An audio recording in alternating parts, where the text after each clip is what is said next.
Hi guys, good morning. सुबह का प्यार भरा नमस्कार। आप सभी लोगों को ढेर सारी शुभकामनाएं। ओके गाइस, तो आज आप लोगों का हिटलर एकेडमी पर हम फिर से स्वागत करते हैं और आज हम मोस्ट इंपॉर्टेंट टॉपिक को लेकर आए हैं, यूरोपियों का भारत में आगमन। भारत में किस प्रकार से यूरोपीय आए, उस सब के बारे में बात करते हैं। तो जैसा आप सभी लोग जानते हैं कि भारत को सोने की चिड़िया कहा जाता था और उसमें जो है हिंदुस्तान जो है एक रिचेस्ट कंट्री माना जाता था, कि हिंदुस्तान जो है दुनिया का जो है एक धनी देश माना जाता था और लोगों की निगाहें हिंदुस्तान पर थी कि आखिर हिंदुस्तान है कहाँ, कहाँ नहीं है। लोगों ने सुना था लेकिन किसी को पता नहीं था कि वह है कहाँ पर। तो बात कर रहे हैं हम जो है यूरोपियों के आगमन का। तो कौन कौन सी यूरोपीय कंपनियां भारत में व्यापार करने के लिए आई। तो पहले आए पुर्तगाली। पुर्तगाली ईस्ट इंडिया कंपनी की स्थापना 1498 ईस्वी में हुई थी। ब्रिटिश ईस्ट इंडिया कंपनी की स्थापना 1600 ईस्वी में हुई थी और डच ईस्ट इंडिया कंपनी की स्थापना 1602 ईस्वी में हुई थी और फ्रेंच ईस्ट इंडिया कंपनी की स्थापना 1664 ईस्वी में हुई थी। इस प्रकार से इन कंपनियों ने क्या किया था, ईस्ट इंडिया कंपनी की स्थापना की थी। और रही भारत में आगमन की बात जो है, तो जैसा कि कोलंबस चला था हिंदुस्तान की खोज करने के लिए, लेकिन कोलंबस जो है अमेरिका की धरती पर पहुंच गया। उसके 6 वर्ष के बाद 1492 ईस्वी में कोलंबस जो है क्या किया था, हिंदुस्तान की खोज करने के लिए चला था, लेकिन वह हिंदुस्तान न पहुंचकर अमेरिका पहुंच गया था। उसके 6 वर्ष के बाद 1498 ईस्वी में जो है पुर्तगाल का जो एक व्यापारी कह सकते हैं, ट्रेवलर, एक यात्री कह सकते हैं, एक नाविक कह सकते हैं, जिसने भारत की खोज के लिए निकला और 1498 ईस्वी में 33 दिन की कठिन यात्रा करने के बाद उसने जो है भारत की धरती पर क्या किया, 1498 ईस्वी में पहुंचा।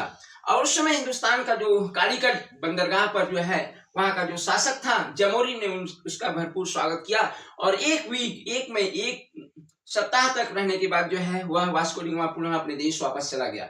इस प्रकार से वास्को डी गामा ने भारत के समुद्री मार्ग की खोज करते हुए भारत की खोज की।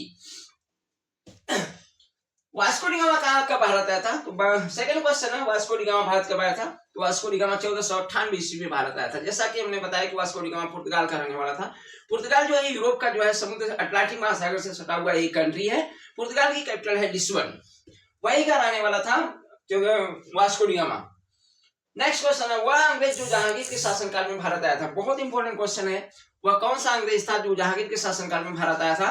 तो जहांगीर के समय में दो अंग्रेज हिंदुस्तान आए थे। पहला जो आया था सर थॉमस रो आया था और उसके बाद जो आया था वह जो अंग्रेज था वह कैप्टन हॉकिंस था।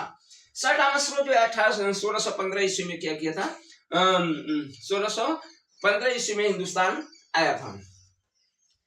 भारत में पुर्तगालियों का वास्तविक संस्थापक किसे कहा जाता है। बहुत इंपॉर्टेंट क्वेश्चन है, भारत में पुर्तगालियों का वास्तविक संस्थापक किसे कहा जाता है। तो भारत में पुर्तगालियों का वास्तविक संस्थापक जो है अल्बुकर्क को कहा जाता है।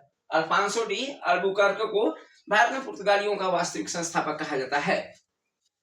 भारत में पहली प्रिंटिंग प्रेस की स्थापना किसने की थी। बहुत इंपॉर्टेंट क्वेश्चन है, भारत में प्रथम प्रिंटिंग प्रेस की स्थापना किसने की थी, पुर्तगालियों ने ही भारत में सर्वप्रथम जो है प्रिंटिंग प्रेस की क्या की थी, स्थापना की थी। नेक्स्ट क्वेश्चन है, भारत में ब्रिटिश साम्राज्य का संस्थापक किसे कहा जाता है। बहुत ही इंपॉर्टेंट क्वेश्चन है, भारत में ब्रिटिश साम्राज्य का संस्थापक किसे कहा जाता है, लॉर्ड क्लाइव। जब हिंदुस्तान में लॉर्ड क्लाइव जो है जब हिंदुस्तान आया तो हिंदुस्तान में आने के बाद उसने देखा कि हिंदुस्तान की जो कंडीशन थी वो बहुत ही खराब चली थी। यहाँ की जो राजा थे वो आपस में क्या कर रहे थे, लड़ रहे थे और इसका उन्होंने क्या किया, भरपूर फायदा जो है लॉर्ड क्लाइव ने उठाया और इस प्रकार से उसने हिंदुस्तान पर क्या किया, जो है प्लासी का युद्ध, बक्सर का युद्ध और वानीवास की युद्ध जैसे युद्ध को अंग्रेजों को हमारे देश के लोगों को हराया। और हम बात करते हैं प्लासी का युद्ध, जैसा कि अलवर्दी खान ने सिराजुद्दौला से कहा था कि अंग्रेजों को भारत में मत रहने देना और सिराजुद्दौला ने उसी पॉलिसी को अपनाया और कोशिश किया कि हिंदुस्तान में अंग्रेज न रहे। लेकिन उसके जो एक विश्वसनीय वफादार कह सकते हैं सेनापति मिर्जाफर ने उसे धोखा दिया, जिसकी वजह से अंग्रेजों ने भारत पर क्या किया, अपना अधिकार जमा लिया। ओके गाइस, तो आशा करते हैं वीडियो आपको अच्छा लगा होगा। वीडियो आपको अच्छा लगा तो प्लीज लाइक शेयर और सब्सक्राइब करिए। ओके, जय हिंद, जय भारत, वंदे मातरम।